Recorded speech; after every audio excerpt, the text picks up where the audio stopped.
Shukla study time में आप सभी का स्वागत करता हूं। और आज मैं पॉलिटी की 11वीं क्लास लेके आया हूं, जिसमें आज इससे पहले हम लोगों ने क्या किया था, कुछ इम्पोर्टेंट मतलब कॉन्स्टिट्यूशन के जो स्रोत थे उनके बारे में बताया गया था।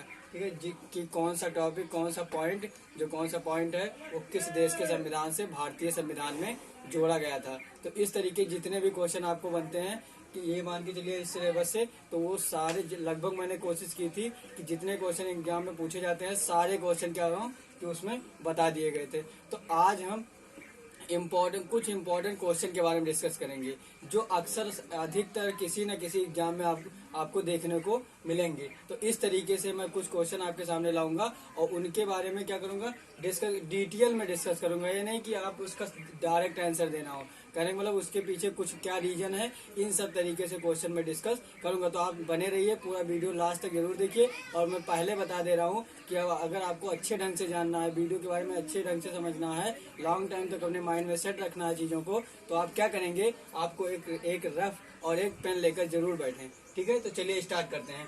सबसे पहले हम क्वेश्चन को देख रहे हैं कि संविधान सभा के सदस्यों का चुनाव। संविधान सभा क्वेश्चन पूछा जाता है अक्सर एग्जाम में, आपको मिलेगा देखने को कि संविधान सभा के सदस्यों का चुनाव किसके द्वारा होता है, तो प्रांतीय विधानसभाओं द्वारा। ठीक है, तो ये आपको आंसर मिल गया, ये आपको मिल गया। कौन सा आपको समझ में आ गया कि अगर क्वेश्चन आता है कि संविधान सभा के सदस्यों का चुनाव किस सभा के द्वारा होता है, तो प्रांतीय विधानसभाओं द्वारा। ठीक है, अगली बात आती है, अगली बात पे हम ध्यान रखते हैं क्या लिखा है कि संविधान सभा के क्या प्रोविंशियल कॉन्स्टिट्यूशन कमेटी के अध्यक्ष। क्वेश्चन आया हुआ है, अक्सर पूछा गया है एग्जाम में। इसका मतलब होता है प्रोविंशियल कॉन्स्टिट्यूशन कमेटी का मतलब समझ लीजिए प्रांतीय संविधान समिति। ठीक है, नहीं तो अब क्या होता है, संविधान सभा की प्रांतीय संविधान समिति के अध्यक्ष कौन थे, तो हमको पता होगा चाहिए। ये आंसर आप क्या टिक करेंगे, सरदार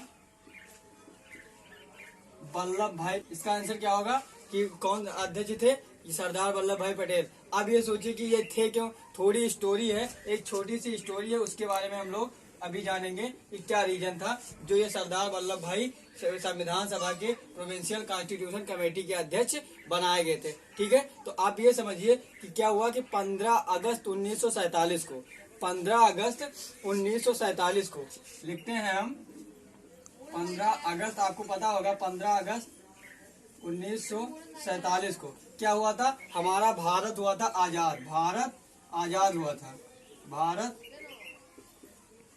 आजाद हुआ था। इतनी बात समझ में आई आपको। तो उस समय हुआ क्या, उस समय कुछ देशी रियासतें थी भारत में, क्या थी, कुछ क्या थी, देशी रियासतें। समझिएगा, ध्यान से समझिएगा, टॉपिक क्या है, कुछ देशी रियासतें, देशी रियासतें थी।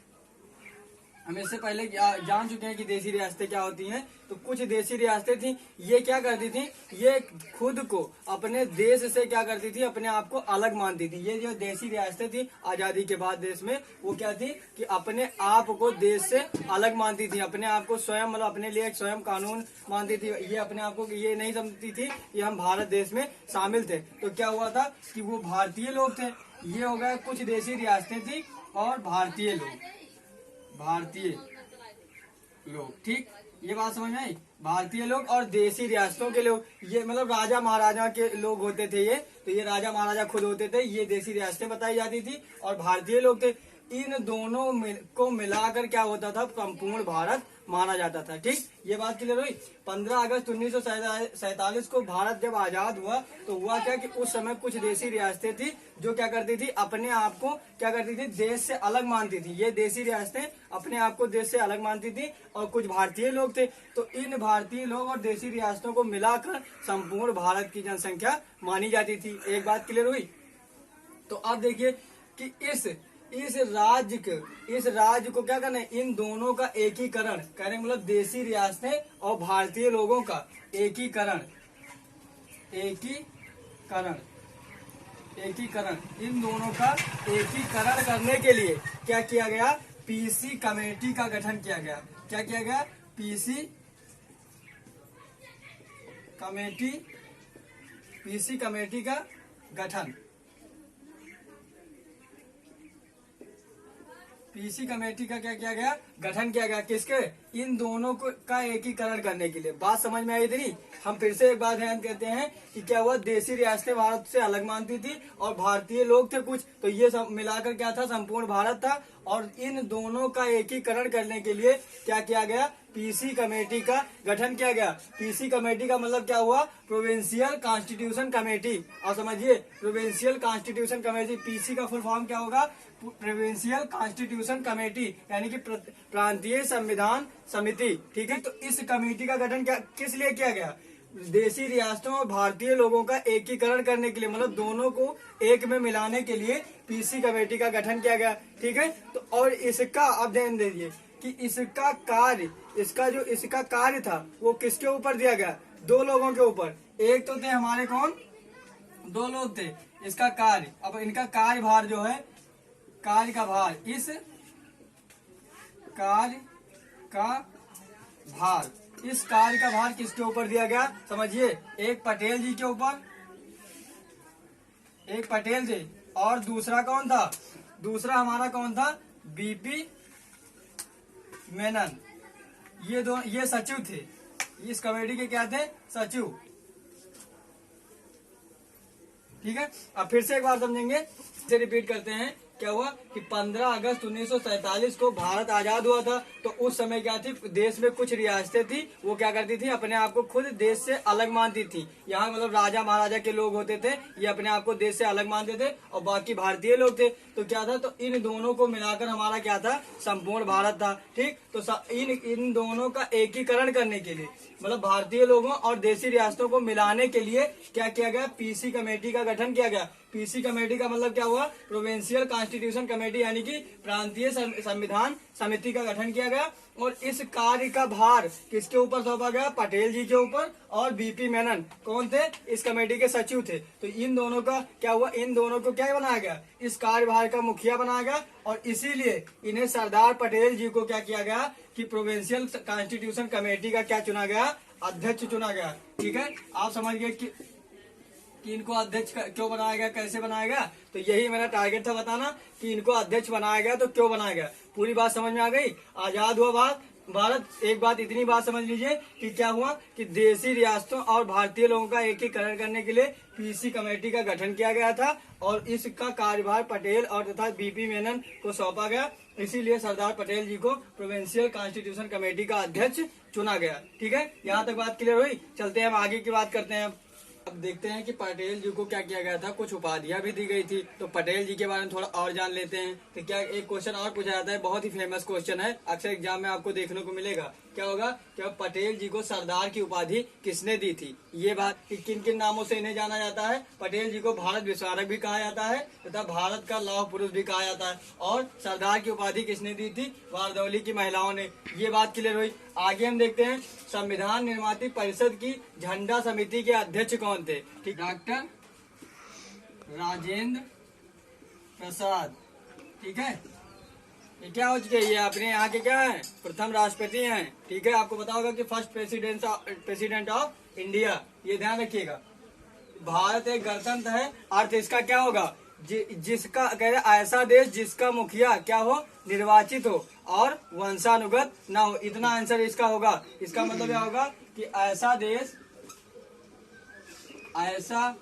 देश जिसका मुखिया निर्वाचित हो परंतु वंशानुगत ना हो, वह देश क्या होगा, गणतंत्र होगा। कोई भी देश के बारे में बात कर रहे हैं तो ऐसा देश जिसका मुखिया क्या हो, निर्वाचित हो, वंशानुगत ना हो, गणतंत्र का मतलब समझाता है। ठीक है, तो यहाँ तक क्लियर हुआ। आगे देखते हैं कुछ इंपॉर्टेंट क्वेश्चन।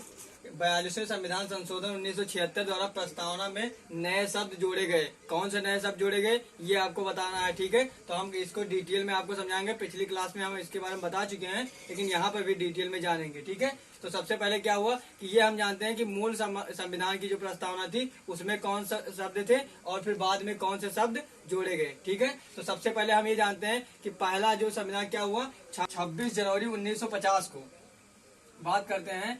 26 जनवरी 1950 को जो हमारा संविधान लागू किया गया। ठीक है, 26 जनवरी 1950 को संविधान लागू किया गया। तो पहले कौन कौन से शब्द थे ये हम जान लेते हैं। तो कौन थे, पहला शब्द हमारा क्या था, संप्रभुता संपन्न। ठीक है, संप्रभुता संपन्न, ठीक है। ये तीनों शब्द क्या थे? ये तीनों शब्द क्या हुआ जब संविधान, मूल संविधान हमारा लागू किया गया 26 जनवरी 1950 को, तब ये तीनों शब्द पहले से ही अंकित थे। लेकिन अब कौन कौन से शब्द जुड़ गए हैं ये ध्यान रखिएगा। ये अब तीन शब्द कौन से? 42वें संविधान संशोधन 1976 द्वारा कौन से शब्द जोड़े गए ये समझिए। कौन कौन से शब्द जोड़े गए? समाजवादी, पंथ निरपेक्षता और अखंडता, तीन शब्द। अब आपका क्वेश्चन ये पता चला आंसर कि 42वें संविधान संशोधन 1976 द्वारा तीन शब्द जोड़े गए थे। कौन कौन से? समाजवादी, पंथ निरपेक्षता तथा अखंडता।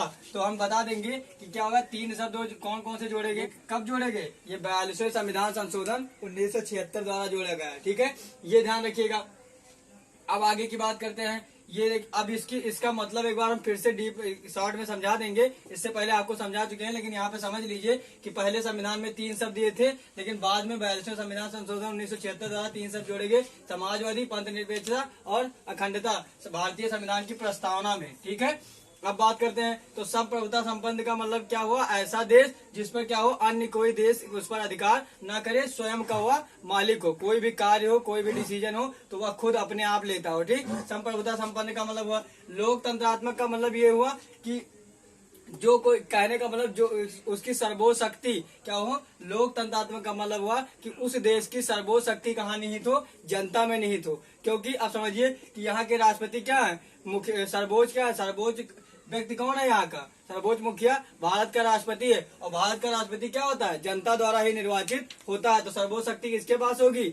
जनता के पास। ऐसा देश, लोकतंत्रात्मक का मतलब ऐसा देश जिसकी सर्वोच्च शक्ति कहाँ पे निहित हो? जनता में निहित हो। अगला गणराज्य। गणराज्य का मतलब हुआ कि जो, कहने का मतलब उसका मुखिया वंशानुगत ना हो, क्या हो? निर्वाचित हो। उस देश का मुखिया निर्वाचित हो, वंशानुगत न हो। गणराज्य का मतलब हुआ। समाजवादी का मतलब हुआ कि लोगों के आय व्यय, जो कोई एक तरीके से आय व्यय का मतलब समझ लीजिए कि लोगों का जो आय व्यय हो उसमें क्या हो? असमानता का भेदभाव न हो, ये समाजवादी को बताता है। पंथ निरपेक्षता का मतलब हुआ कि क्या हुआ? राज्य का कोई अपना धर्म नहीं होगा, इसमें क्या होगा? सभी धर्मों को बराबर क्या होगी? मान्यता दी गई है। तो ये भारत में है, भारत में किसी राज्य का कोई धर्म नहीं है और सभी धर्मों को बराबर मान्यता दी गई, बराबर अधिकार सभी धर्मों को दिया गया है, ठीक है। अखंडता का मतलब हो कि उस राज्य का खंडन न किया जा सके, ठीक है। तो ये सबका मतलब हुआ 42वें संविधान संशोधन द्वारा कौन कौन से शब्द जोड़े गए? समाजवादी, पंथ निरपेक्षता, अखंडता, और इससे पहले कौन थे? संप्रभुता संपन्न, लोकतंत्रात्मक और गणराज्य, ठीक, तीन शब्द ये थे, ठीक है, ये ध्यान रखिएगा। तो ये क्वेश्चन हमारा यहीं पे समाप्त होता है। अगला देखते हैं।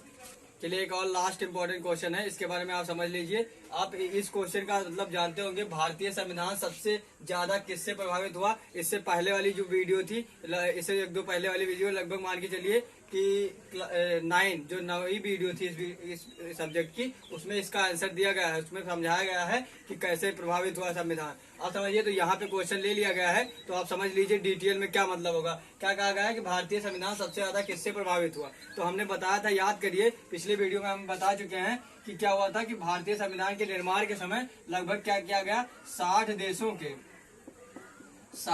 के क्या किया गया? मुख्य पॉइंट को क्या किया? अडॉप्ट किया गया। 60 देशों के मुख्य पॉइंट को, ध्यान से समझिएगा, मुख्य पॉइंट को अडॉप्ट किया गया, ठीक है। 60 देशों के भारतीय संविधान के निर्माण के समय। और फिर क्या किया गया था कि government of India act 1935, government